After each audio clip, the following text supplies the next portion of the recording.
Jangala colony కానీ సత్యనారాయణపురం కానీ మీకు ఎన్ని సంవత్సరాలు అవుతుంది?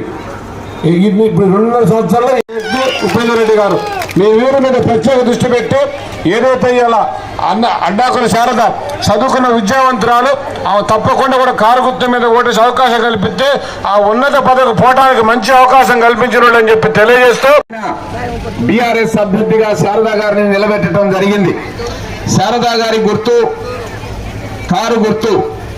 ఇక్కడ గారిది, మన కృష్ణ గారిది, ఇక్కడున్న నాయకులందరిది, సంజయ్ రెడ్డి గారిది, మీరు ఎవరు కూడా దగ్గర పెట్టుకొని 4 రోజులు కరెక్ట్ పనిచేయండి చాలు.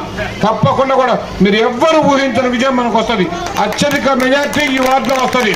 అవతల పార్టీకి డిపాజిట్ దక్కొద్దు, అది గుర్తుపెట్టుకొని మీరు పనిచేయాలని చెప్పి అన్న.